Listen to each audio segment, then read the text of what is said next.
কৃষ্ণ কৃষ্ণ মাধৱ কৃষ্ণ জয় গুৰু শংকৰ সৰ্বগুণাকৰ যাকে নাহি পাম তুহাৰি চৰণ ৰেণু শতকোটি বাৰে কৰো প্ৰণাম বাৰে কৰো প্ৰণাম কৃষ্ণ মোৰা জন্মৰ সেৱাস্থলী ভকতি মথন সত্ৰ এই অসত্ৰত উপস্থিত হৈ থকা সমস্ত জনৰ চৰণত সেৱা ভাগি জনাইছো বিশেষকৈ আমি আজি সেৱা ভাগি জনাইছো আমাৰ পৰম শ্ৰদ্ধাৰ চিত্ৰ হাজৰিকা প্ৰভুজনা আৰু আজি আপোনালোকে আমাক এই বৈকুণ্ঠৰ কল্পতৰু পুৰাণৰ সূৰ্য বৈকুণ্ঠৰ কল্পতৰু এই মহাভাগত ভাগি কীৰ্তনৰ কাৰণে আমন্ত্ৰণ কৰিছে আমি আপোনালোকৰ আমন্ত্ৰণ ৰক্ষা কৰি আমি কীৰ্তন কৰিবৰ কাৰণে আগবাঢ়িছো এইখিনি আগবাঢ়োতে আমাৰ হয়তো ভাৱে ভক্তিয়ে আসনে বৈখনে অনেকখিনি অপৰাধ হ'ব পাৰে সবৰ অপৰাধৰ মৰিখন বিচাৰি আপোনালোকৰ শ্ৰীচৰণত এভাগি আমি কুশাৰে সেৱা জনাইছো কৃষ্ণ কৃষ্ণ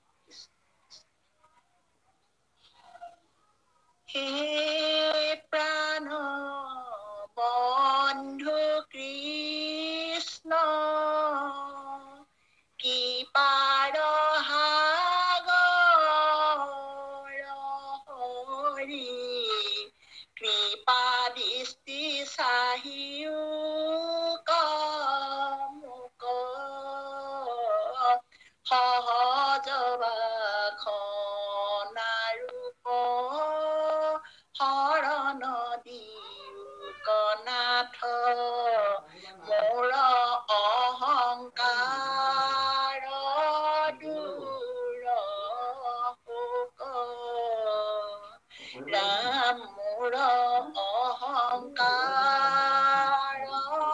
দূৰ শোক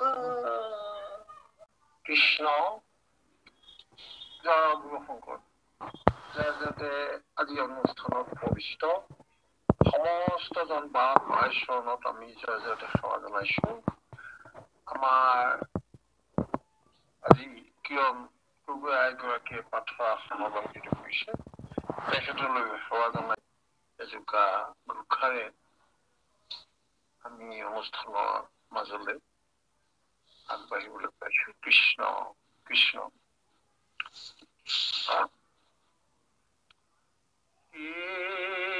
প্ৰাণ Hari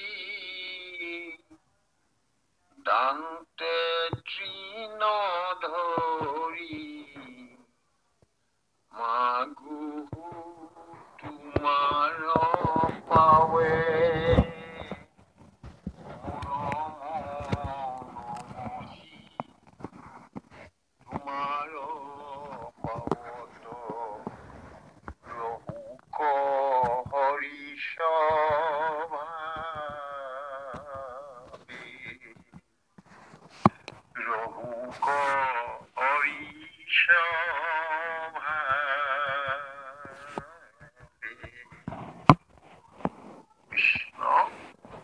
Krishna Krishna Hare Ram Krishna Krishna Mahaprabhu और হাজৰিকা প্ৰভু আমিও সেৱা জনাইছো আপুনি আসন গ্ৰহণ কৰক কৃষ্ণ কিয় নাই কৃষ্ণ কৃষ্ণ হৰি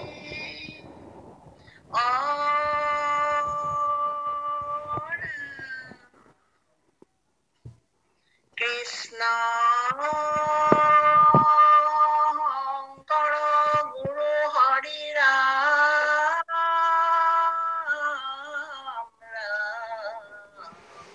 হৰি ৰাম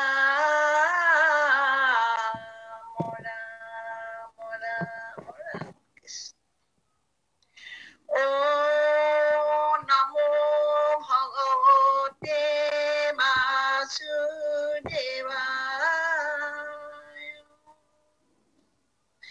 কৃষ্ণ কৃষ্ণ আজি পদচন্দ আছে উদ্ধৱৰ কৃষ্ণ স্তুতি আৰু শ্ৰীকৃষ্ণৰ পৰম তত্ত্ব ব্যাখ্যা কৃষ্ণ আমি আগবাঢ়ো বাপজনা আমি প্ৰথমে দুই কোট তিনি কোট মানকে যাও নেকি হয় হয় কৃষ্ণ কৃষ্ণ সেৱা জনাইছো প্ৰভু কৃষ্ণ কৃষ্ণ কৃষ্ণ এ ৰাম কৃষ্ণৰ সিদ্ধান্ত শুনি উদ্ধৱ মহন্ত কৰি কৰ জোৰ পুনৰ পিপুচিলন্ত নমো নমো কৃষ্ণ কহি কৃপাময় তুমি বিনা কোনে মোৰ চেদিবে সংশয় কোন সমদম দান সত্য শৌচ কাম কোন মহালাভ প্ৰভু যজ্ঞ কাৰ নাম সূৰ্য গুণ গুণে সুমন্দিত কাৰ নাম মুখ কাক বুলিয় পণ্ডিত কৃষ্ণ প্ৰভু কৃষ্ণ কৃষ্ণ কৃষ্ণ অতি সুন্দৰভাৱে মা কিৰণ গগৈয়ে পাঠ আৰম্ভ কৰিছে তেখেতলৈ সেৱা জনাইছো আজি আমাৰ ইতিমধ্যে ভাগৱতৰ ইয়াৰ পূৰ্বৰ অংশখিনিৰ জৰিয়তে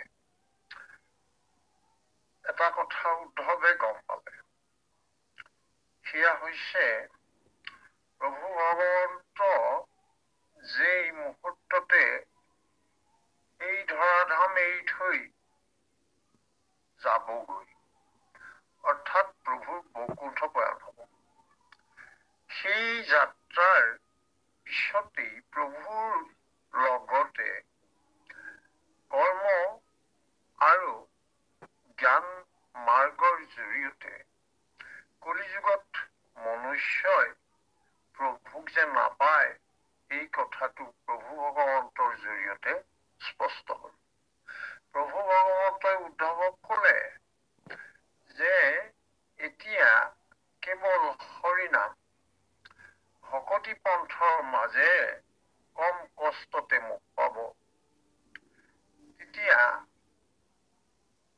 উদ্ধৱৰ মহাচিন্তা হ'ল উদ্ধৱৰ চিন্তা হোৱাৰ কাৰণটো যদিহে কলিত কৰ্ম মাৰ্গ আৰু জ্ঞান মাৰ্গ নাথাকে তেতিয়া কৰ্ম মাৰ্গৰ ভিতৰুৱা যজ্ঞ শব্দটোৱে কি বুজাব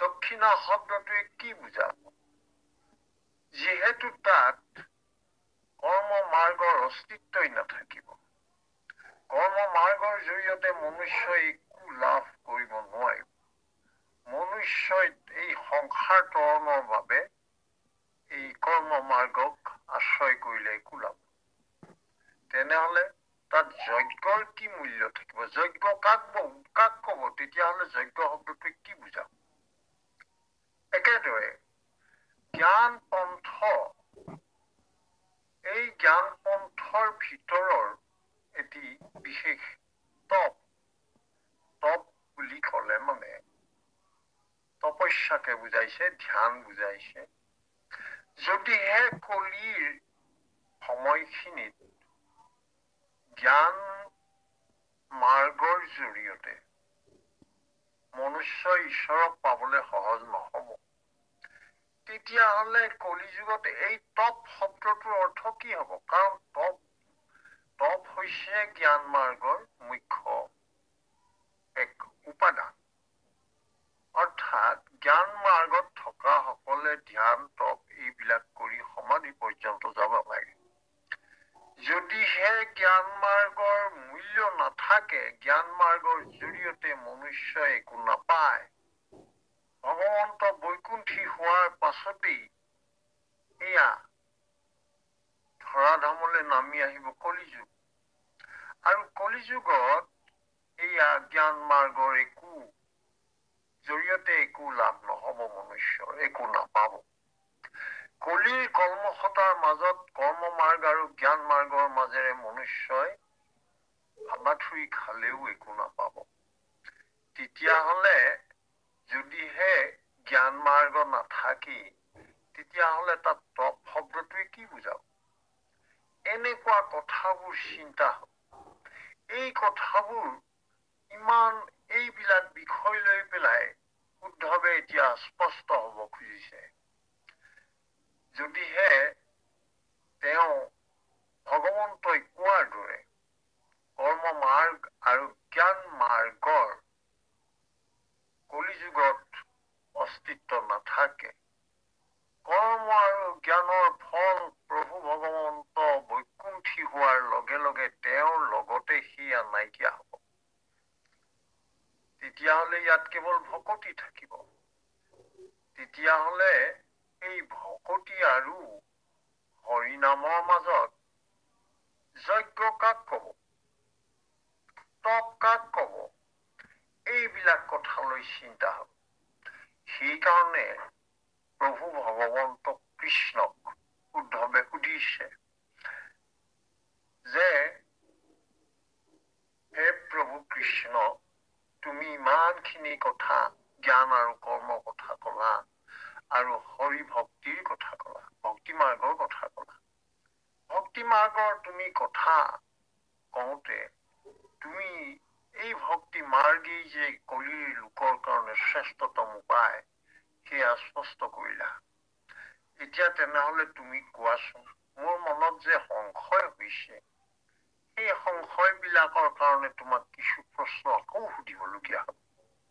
সেইবিলাক হৈছে খম কাক কয়, দম কাক কয়, দান কাক কয়, সত্য কাক কয়, শৌচ কাক কয়, তেনেহ'লে মহালাভ কাক কয়, যজ্ঞ কাক বুলিব, সৌৰ্য কি, আৰু মূৰ্খ কোন, পণ্ডিত কোন,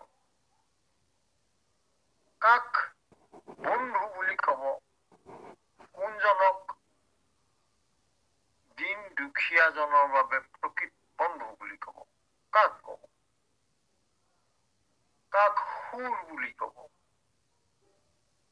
কোনটো পন্থ আৰু কোনটো বিপন্থ, এইবিলাক কথাৰ তুমি মোক ভাঙি দেখুৱাব লাগে।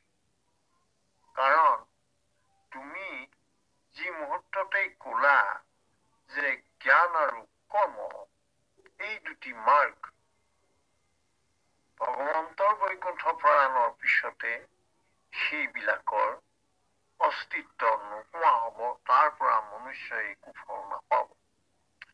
কলিৰ বাতাবৰণত থাকি মনুষ্যই খন্তেক সময়ো মন স্থিৰ কৰি তপস্যা কৰিব নোৱাৰিব। তেওঁ দান যজ্ঞ কৰোঁতে কোনো পধ্যেই মূল বিহিত সূচিতা ৰক্ষা কৰিব নোৱাৰিব। অৰ্থাৎ এই কলিযুগত এতিয়া কেৱল পতিৰ কথাহে মুখ্য হ'ব।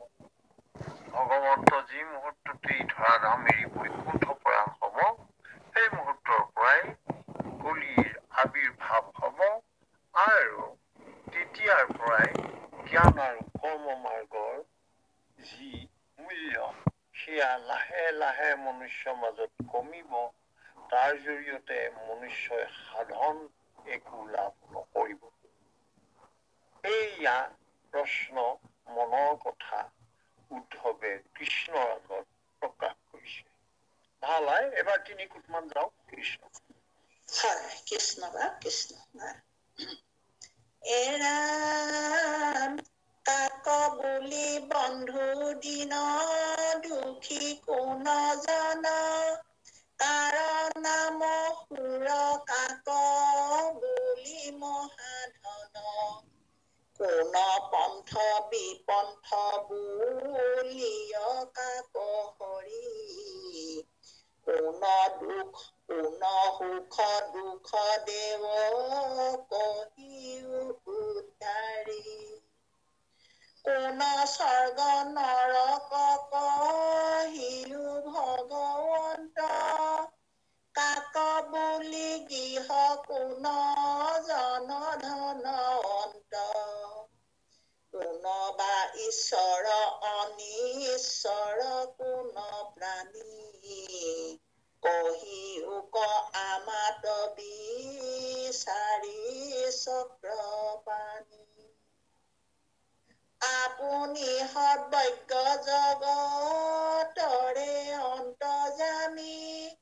তোমাত পুষিবে জীবা নজানো আমি তাক প্ৰভু ভাল মতে কহিও আমাত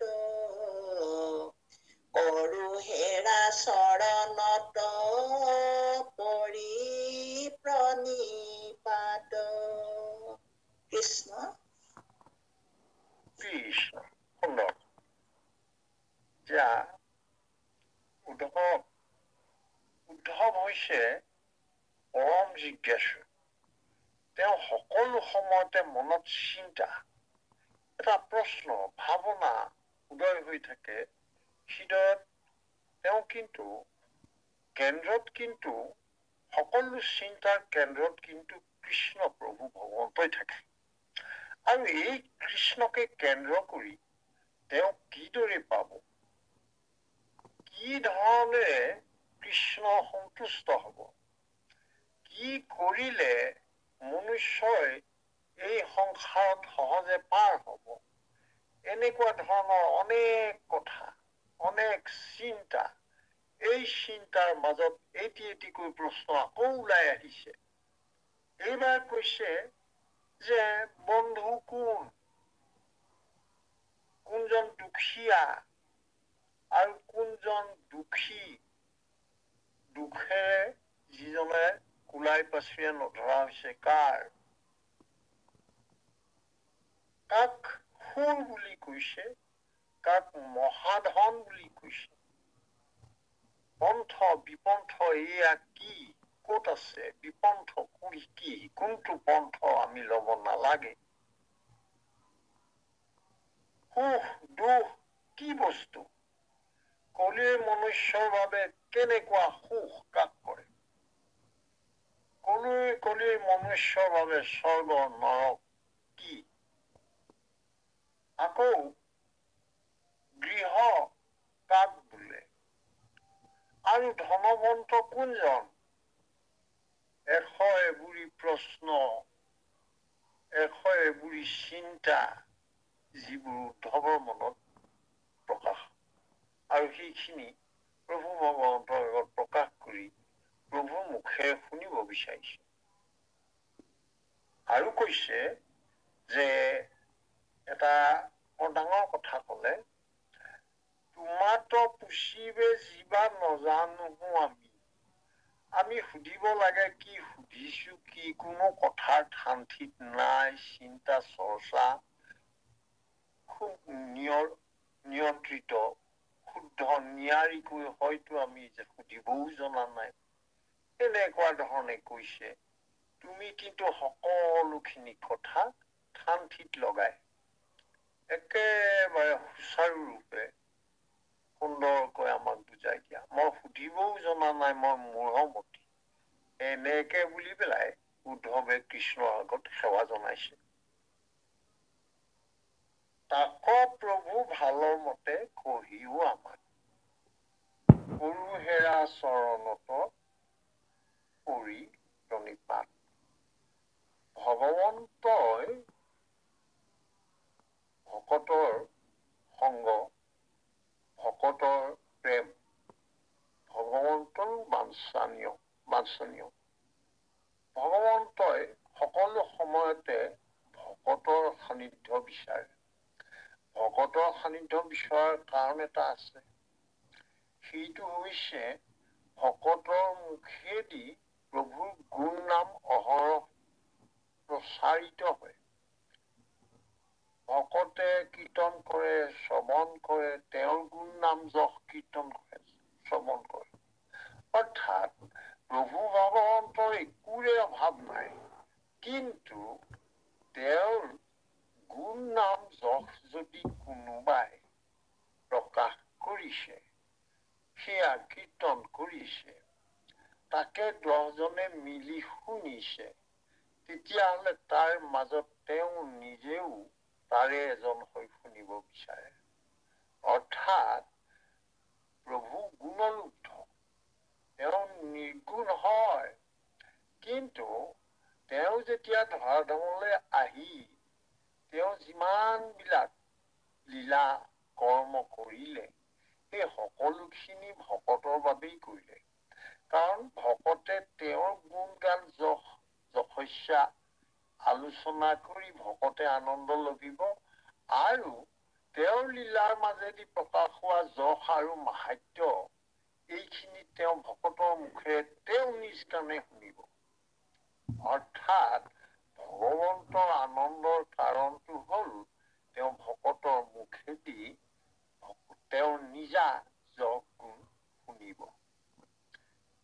এয়া সেইকাৰণে উদ্ধৱ পৰম বুদ্ধিমান প্ৰভু ভগৱন্তই একো নথকাকৈ সকলো কব। কাৰণ ভকতে সুধিছে, কাৰণ প্ৰভু ভগৱন্তই কোৱা কথাৰ মাজতেই তেওঁৰ গুণ লীলাও প্ৰকাশ হব। সেইকাৰণে এতিয়া এয়া উদ্ধৱে কৈছে, তোমাক সুধিব নাজানো মই, তোমাক সুধিবতো নাজানোৱেই আৰু সুনিয়ন্ত্ৰিত সুশৃংখলিত ভাৱে মই চিন্তাও কৰিব নাজানো। তোমাক কি সুধিব লাগে মই সেইটোও ভালকে নাজানো। গতিকে তুমি নিজে ঠান্থিত লগাই গোটেইখিনি মোক কোৱা, এই বুলি কৈছে। সেইকাৰণে উদ্ধৱে আচলতে ভকতৰ সমাজত তেওঁক জিজ্ঞাসু ভকত বুলি জনা যায়। সকলো সময়তে প্ৰভু সম্পৰ্কীয় চিন্তা তেওঁৰ মনত উদয় হয় আৰু সেয়া তেওঁ পালে, ভগৱন্তক পালে আৰু নুসুধাৰ কথাই নাই। ভগৱন্ত বৈকুণ্ঠ প্ৰয়াণৰ বাবে আহিলে, ভগৱন্ত যাব। 125 বছৰ ধৰাধামত থাকিলে, মনুষ্য ৰূপ লৈ মনুষ্য লীলা কৰিলে, নৰচেষ্টা দেখুৱাই অনেক লীলা কৰিলে। এইখিনি কৰাৰ পাছত যাবৰ সময়ত এতিয়া উদ্ধৱৰ কথা শেষ নহয়হে নহয়। উদ্ধৱৰ আৰু অনেক সুধিবলগীয়া আছে, জানিবলগীয়া আছে। এইকাৰণে কৈছে, তোমাৰ চৰণত পৰি পেলাই সুধিছো, তুমি আমাক ভালকে কথাখিনি কোৱা। ভাল হয়, কৃষ্ণ আগবাঢ়। কৃষ্ণ কৃষ্ণ।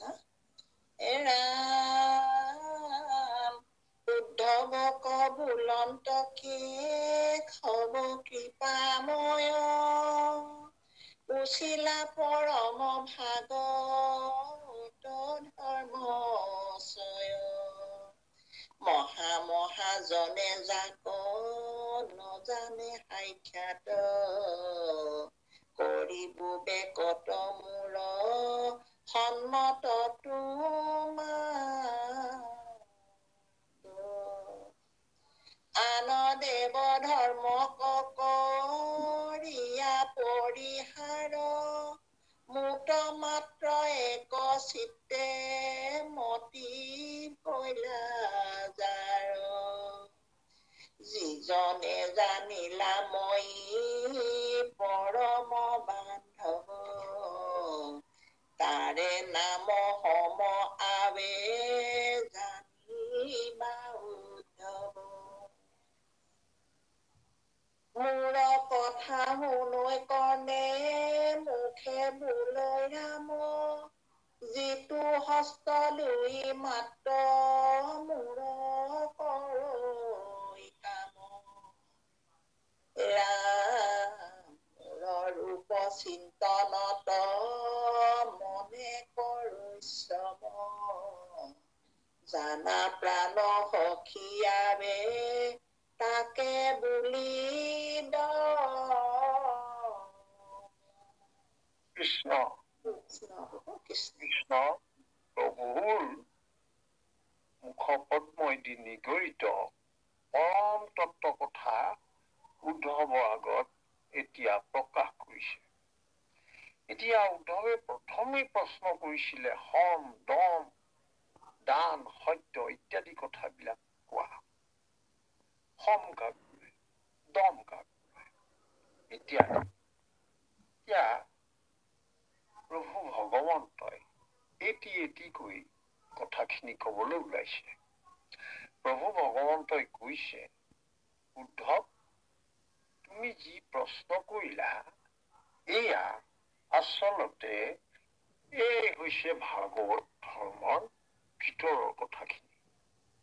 অৰ্থাৎ উদ্ধৱক বুলন্ত কেশৱ কৃপাময় সুশীলা পৰম ভাগৱত ধৰ্মস্ব।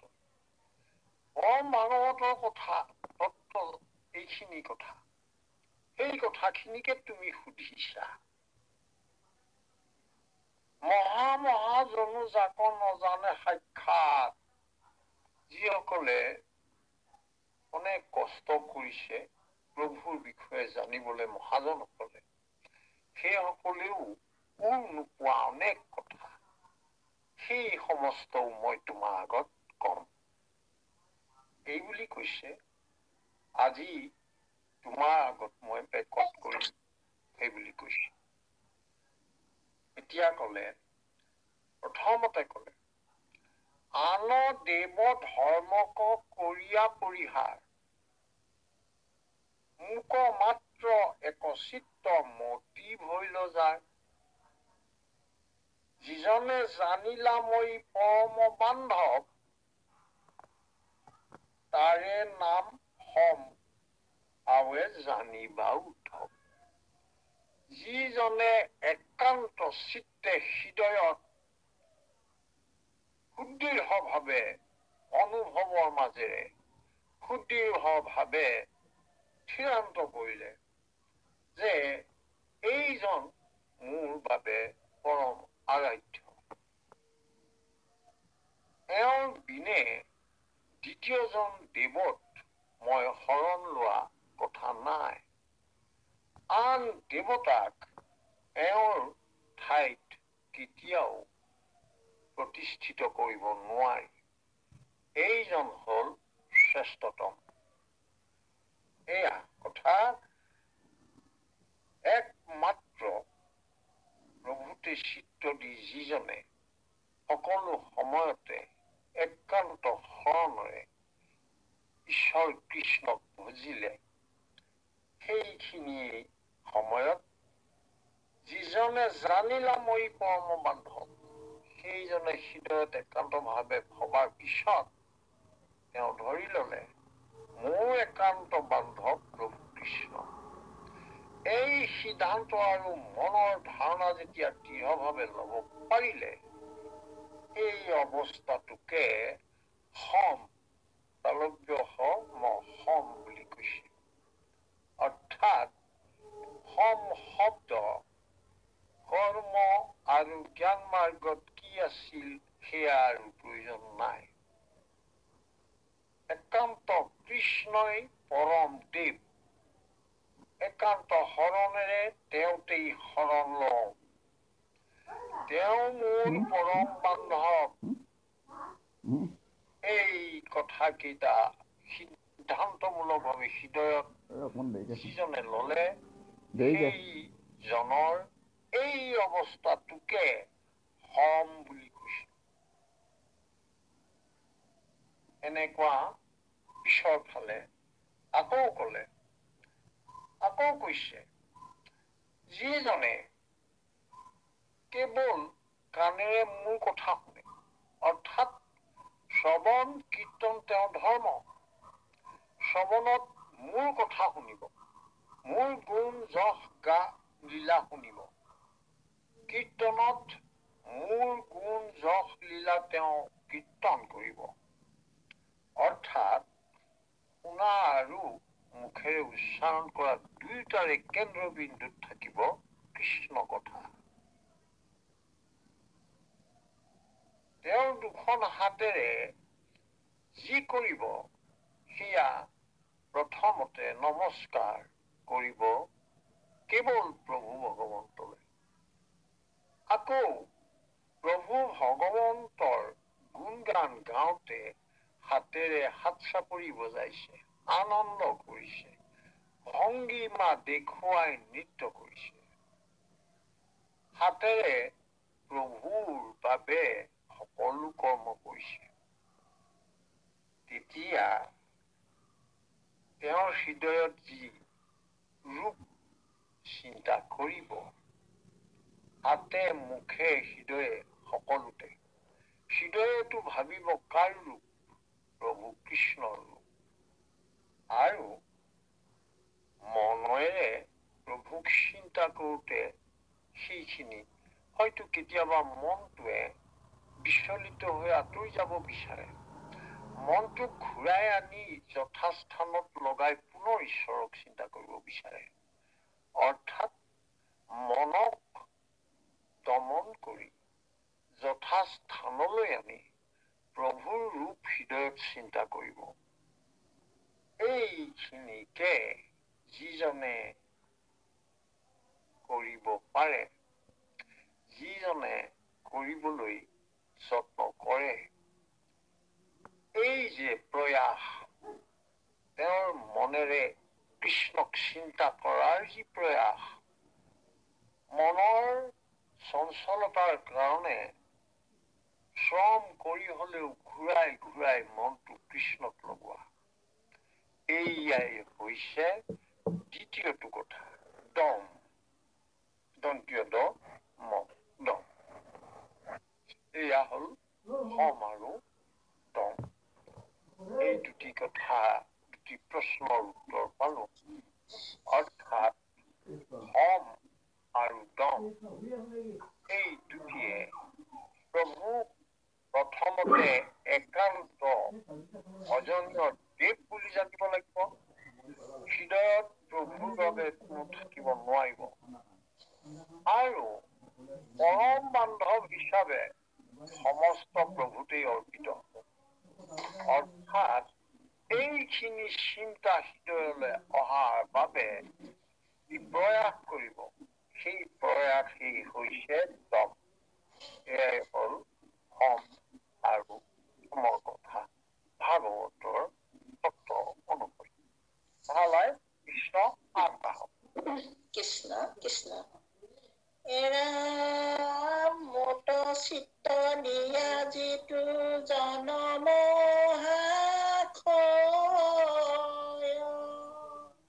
হানি অপমান দুখ শোক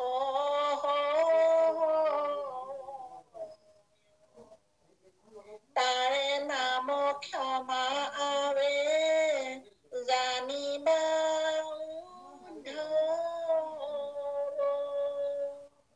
ক্ষমাৱন্ত পুৰুষৰ নাই পৰা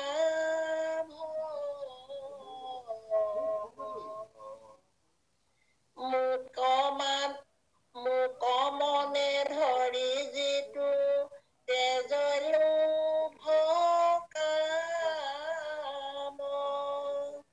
জানিবা উদ্ধৱ বন্ধু ধৈৰ্য তাৰ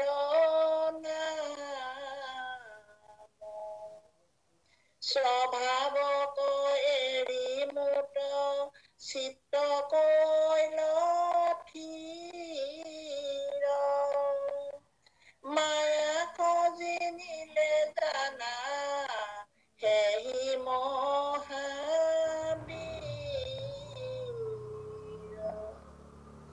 এৰাম মুত চিত্ত দিয়া যিটো তেজিয়া খৈ মায়া নিশ্চিন্তে প্ৰাণীৰ দ্ৰোহ কৰবিত কৰে ভূত হৰি বুদ্ধি সদায় হবাকো কৰে মান জানিবা উদ্ধৱ তাকে বুলি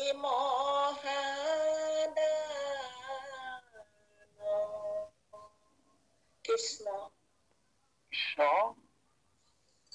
এবাৰ প্ৰভু ভগৱন্তই আকৌ কৈছে, শুনা উদ্ধৱ, যিজনে মুক্ত চিত্ত দিয়া যিটো জনম হয়, হানি অপমান দুখ শোকক হয়, তাৰে নাম ক্ষমাৱে জানিবা উদ্ধৱ, ক্ষমাৱন্ত পুৰুষৰ নাহি পৰাভৱ।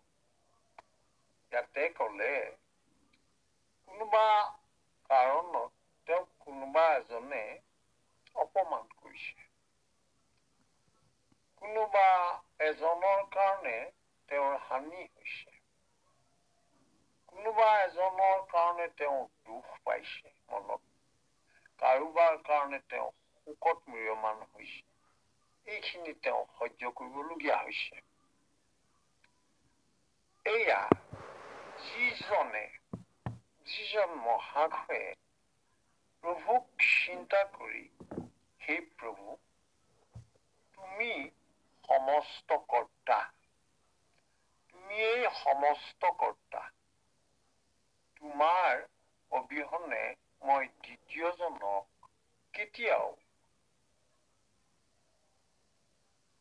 কেতিয়াও এয়া ভৰসা কৰা নাই।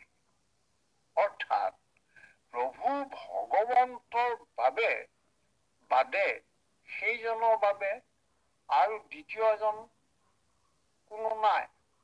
কাৰণ সমস্ত দেৱ দেৱী যিমানেই নাথাকক কিয়, শ্ৰেষ্ঠতম ৰূপে প্ৰভুকেই চিন্তা কৰা হয়। গতিকে অন্যৰ ওপৰত ভৰসা কৰা কথাই নাই। সেইকাৰণে কৈছে, সেইজনক প্ৰভুক চিত্তত লৈ তেওঁ যেতিয়া কেতিয়াবা হানি হৈছে, কাৰোবাৰ বাবে অপমান পাইছে, দুখ পাইছে, মনোকষ্ট পাইছে, এই গোটেইখিনি তেওঁ সহ্য কৰে আৰু ভাবে প্ৰভু তুমি কৃপা কৰিবা।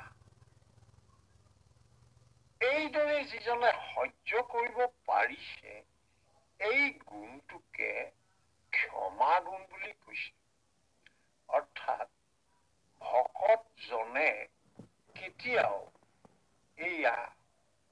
এই নীতিৰ বাহিৰলৈ নাযায়।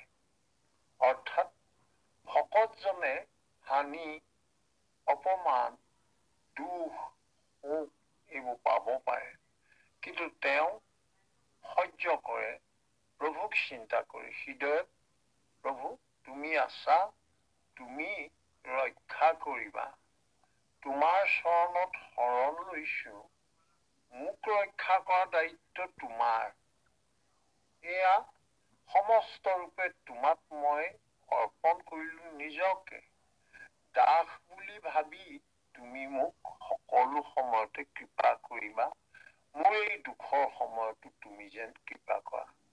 এই অপমানৰ বাবেও মই যাতে সহ্য কৰি থাকিব পাৰো আৰু তোমাৰ কৃপা লাভ কৰো।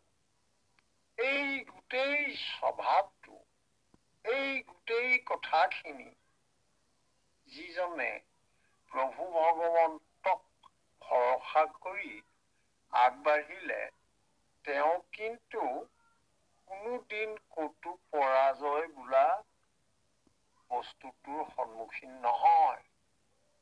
অৰ্থাৎ ক্ষমাৱন্ত পুৰুষৰ নাহি পৰাভৱ। তেওঁৰ ক'তো আৰু পৰাস্ত হ'বলগীয়া নহয়। অৰ্থাৎ ক্ষমাৱন্ত জন, যিজনে দুখ, হানি, অপমান, শোকৰ মাজত প্ৰভুক চিন্তা কৰি নীৰৱে সহ্য কৰি যায়, সেইজনে সংসাৰৰ সমস্ত যুঁজত, সমস্ত পৰিস্থিতিত তেওঁ কিন্তু জয়ী হৈ আহিব। তেওঁ কেতিয়াও পৰাস্ত নহয়, কাৰণ তেওঁৰ হৃদয়ত ঈশ্বৰক সাৰথি হিচাপে দৃঢ় ধাৰণা আছে। এয়া কথা। মোক মনে ধৰি যেৱে তেজৈ লোভ কাম।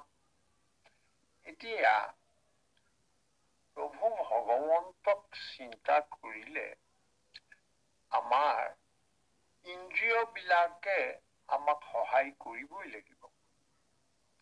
এতিয়া আমাৰ ইন্দ্ৰিয়বিলাকে আমাৰ তন্মাত্ৰ গুণৰ বাবে চকুৱে ক'লে মই এইটো ধুনীয়া বস্তু লাগে,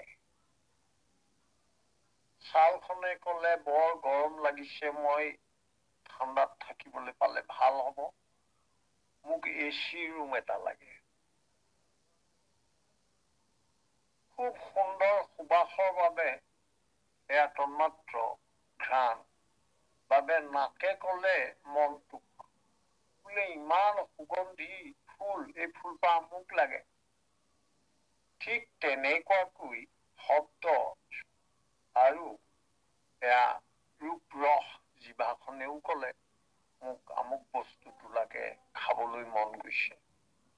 এতিয়া কথাটো হল এই গোটেইখিনি ইন্দ্ৰিয় সুখৰ কথা মনটোক যেতিয়া কয় তেতিয়া মনটোৱে এটাই কথা, হে প্ৰভু তুমি মোক কৃপা কৰিবা মনটোৱে যাতে এই হেঁচা ইন্দ্ৰিয় বিলাকৰ ফাইফৰমাছ সেইবিলাক যেতিয়া মই হেঁচা অনুভৱ কৰো, ইন্দ্ৰিয়ৰ প্ৰভাৱত পৰি যাতে মই ইন্দ্ৰিয় সুখৰ বাবে আগ নাবাঢ়ো, সেইখিনি সময়ত তুমি মোক কৃপা কৰিবা, তুমি মোক সংযত কৰিবা। অৰ্থাৎ সকলো প্ৰকাৰৰ লোভ এইজনে ত্যাগ কৰিবলৈ মনস্থ কৰিলে। অৰ্থাৎ এইজনেই পৰম বন্ধু ধৈৰ্য বুলি কৈছে। এইজনৰ এই যে ঈশ্বৰৰ ওপৰত ভৰসা কৰি তেওঁ ইন্দ্ৰিয় সুখৰ বাবে কৰা সমস্ত লোভ ত্যাগ কৰিলে, সেইয়াকে ধৈৰ্য বুলি কৈছে। ধৈৰ্য শব্দটোৰ অৰ্থটো প্ৰভু কৃষ্ণই উদ্ধৱৰ আগত এনেকৈ কৈছে, স্বভাৱক এৰি মুঠ চিত্ত কৈল থিৰ, মায়াক জিনিলে জানা হেৰি মহাবীৰ। আমাৰ স্বভাৱ মানে আমি জন্ম হলো গুৰুৰ উপদেশ আজিলৈকে পোৱা নাই, প্ৰভুক চিন্তা কৰিব লাগে বুলি কোনেও কোৱা নাই। এনে অৱস্থাত মনুষ্যই কি কৰিব? তেওঁ কোন মুহূৰ্তত কোনটো বিষয়ৰ প্ৰতি আসক্তি হয় সেইটো বিষয়ৰ প্ৰতি তেওঁ পাবৰ কাৰণে যত্ন কৰি থাকিব। কাৰণ তেওঁ বিবেক হিচাপে জ্ঞানৰ বাবে প্ৰভুৰ চিন্তা তেওঁৰ হৃদয়ত নাই। অৰ্থাৎ তেওঁ এতিয়া এই স্বভাৱ থিৰ কৰিব নোৱাৰা অৱস্থাত আছে। এতিয়া যিজনে প্ৰভুক চিন্তা কৰি তেওঁৰ স্বভাৱ কিন্তু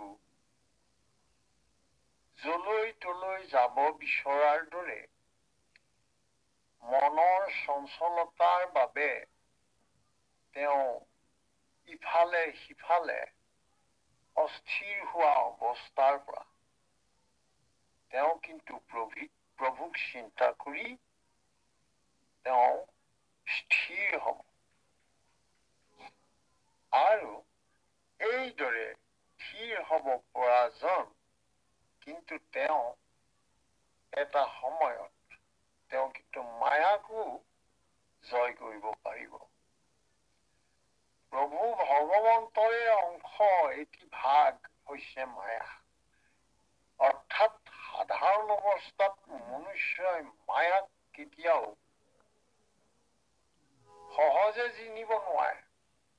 কিন্তু যিহেতু এই মায়াৰ উৎস প্ৰভু নিজে, গতিকে প্ৰভুক চিন্তা কৰাৰ বাবে মায়াই অলপ হলেও থমকি ৰব। কাৰণ যিজন গৰাকী মায়াৰ সেইজন গৰাকী আকৌ ভকতজনৰো। অৰ্থাৎ দুইজন সেইকাৰণে সমানেই শক্তিমন্ত। এই কথাটো লৈয়েই প্ৰভুৰ চৰণত চিন্তা কৰাৰ জন তেওঁ এই সাধাৰণ স্বভাৱৰ পৰা মুক্ত হৈ থাকিব পৰা যি শক্তি লাভ কৰিলে প্ৰভুক চিন্তা কৰি, এটা সময়ত এইদৰে থাকোতে তেওঁ মায়াক জয় কৰিব পাৰিব। অৰ্থাৎ মায়াই তেওঁক লৰাব নোৱাৰিব। সেইকাৰণে মায়াতৰণৰ উপায় এটাই, সেয়া হৈছে প্ৰভুৰ একাগ্ৰ চিত্তে শৰণ আৰু ব্যভিচাৰ শূন্যভাৱে প্ৰভুৰ গুণনাম শ্ৰৱণ কীৰ্তন কৰি সংসাৰ ধৰ্ম পালন কৰি সংসাৰত থকা দিনকেইটা পাৰ কৰা। এতিয়া ইয়াতে এটি কথা প্ৰভু ভগৱন্তই কৈছে, সমস্ত ভূততে ব্যাপী আছো মই হৰি। এই কথাটো জানে ভকতজনে, অৰ্থাৎ এই চৰাচৰ জগতৰ সমস্ত প্ৰাণী জীৱ, সমস্ত সৃষ্ট জীৱ, গছ লতা পৰ্বত নদী সমস্ত, এই সমস্ত ভগৱন্তৰে এক বিকাশ আৰু প্ৰকাশ। ইয়াতেই ভগৱন্ত প্ৰকাশিত হৈ আছে। এই কথাটো যেতিয়াই সেইজনে বুজিব, তেতিয়াহ'লে তেওঁ কেতিয়াও কোনো প্ৰাণীৰ প্ৰতি দ্ৰোহ কৰিব নোৱাৰিব। যদি তেওঁ সেই প্ৰাণীৰ প্ৰতি দ্ৰোহ আচৰণ কৰিব নোৱাৰে, তেতিয়া তেওঁ এই অৱস্থাটোৱেই হৈছে তেওঁ ভকতিৰ এক উত্তম অৱস্থা। তেওঁ এতিয়া সমস্ত ভূততে ঈশ্বৰক, এই কথাটো ঈশ্বৰ যে বৰ্তমান, সেই কথাটো তেওঁ বুজি পালে।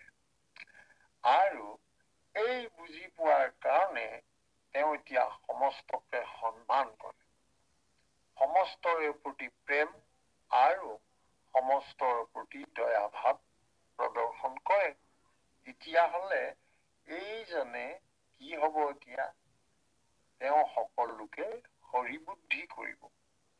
আৰু যদিহে হৰি বুদ্ধি বুলি সেই সন্মান প্ৰদৰ্শন কৰিলে, প্ৰতি জীৱৰ প্ৰতি তাত যে প্ৰভু ভগৱন্তই ব্যাপ্ত হৈ আছে, সেই কথাটো হৃদয়ত ভাবি পেলাই যিকোনো জীৱৰ প্ৰতি তেওঁ কেতিয়াও হিংসা ভাৱ প্ৰদৰ্শন নকৰে। অৰ্থাৎ সেই জীৱৰ প্ৰতি, সমস্ত চৰাচৰৰ প্ৰতি তেওঁৰ যি শ্ৰদ্ধাশীল ভাৱটো প্ৰদৰ্শন কৰিলে, এই প্ৰদৰ্শনটোকে মহাদান বুলি কৈছে। এই মহাদান আগবঢ়ালে। এতিয়া ইয়াতে পাৰ্থক্যটো ওলাইছে, ভগৱন্ত কৃষ্ণই মহাদান শব্দটো কিয় এনেকে ক'বলগীয়া? এটাই কথা, যিহেতু কৰ্ম মাৰ্গত দান, দক্ষিণা, উপবাস, ব্ৰত ইত্যাদি অনেক আছে। এইখিনিত যিটো দান আগতে বুজা গৈছিল, সেয়া কৰ্ম মাৰ্গৰ দান। আৰু কলি যুগত যি অৰ্থত মহাদান শব্দটো বুজায়, এই মহাদান হৈছে সেই দানৰ পৰা সম্পূৰ্ণ পৃথক। ইয়াত মহাদান মানে সমস্তৰে প্ৰতি থকা শ্ৰদ্ধা আৰু প্ৰেম ভাৱ প্ৰদৰ্শন। এই যে প্ৰদৰ্শন কৰি তেওঁৰ প্ৰতি প্ৰেম আগবঢ়ালে, সেই আগবঢ়োৱাখিনিয়েই হৈছে মহাদান। ভালাই কৃষ্ণ আগবঢ়া। কৃষ্ণ কৃষ্ণ। এৰা মোট চিত্ত দিয়াতে যি ভোগ অভিলাষ, জানা তাৰে নাম মহা তপ অবিনাশ। সমস্ত জগত যিটো দেখয় হৰিময়, তাৰে নাম সত্য সখী জানিবা নিশ্চয়। মোক জানি যিটো জনে তেজৈ কৰ্ম ফল, তাকেহে বুলিয় শৌচ জানা মহাবল। ঈশ্বৰ জ্ঞানক যিটো দেহি উপদেশ, তাকেহে দক্ষিণা বুলি নাহি কয় সন্দেহ।